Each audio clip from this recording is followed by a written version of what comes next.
It appears the Target security breach back in November was only the tip of the iceberg for consumers. Now, luxury retailer Neiman Marcus says cyber criminals stole credit and debit information over the holiday season.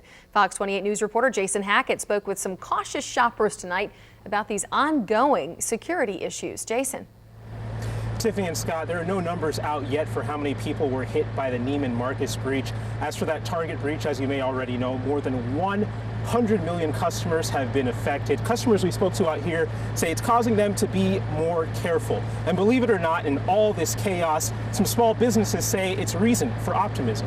At the scene of the breach that started it all, caution is still in the air. Really, I've just been checking my checking account just about every other day and making sure that it's legit and everything that I bought has gone through. But most Target shoppers we spoke with, bags in hand, say in spite of it all, they haven't put those cards away just yet. It's an issue anywhere you're going to go shopping, regardless of which card you use. Even customers who were hit directly just a few weeks ago. They said my card was one of those that got stolen. They canceled it. They have to go to the bank and get a week's supply of cash to get by. Despite that, James is still shopping with plastic because he knows his bank will back him up. The financial liability is limited, especially on credit cards, but also on debit cards too when you have a good bank. It seems having a good bank or being overly vigilant are the only ways to avoid financial trouble lately. Yeah, it's sad.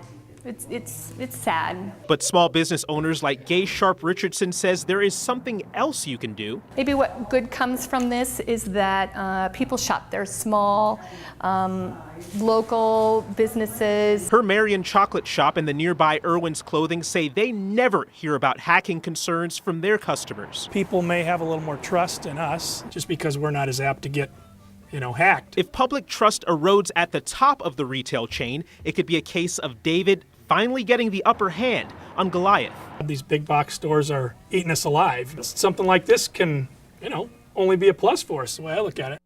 Now, Tiffany and Scott, we have a few tips here directly from the security experts. Check your card statements line by line when you receive them in the mail. Also, if you notice any fraud charges on your debit card, cancel the card immediately and ask for a new card. And finally, use credit monitoring tools. For these tips and other tips, head over to our website, fox28iowa.com. Covering the corridor tonight in Cedar Rapids, Jason Hackett, Fox 28 News.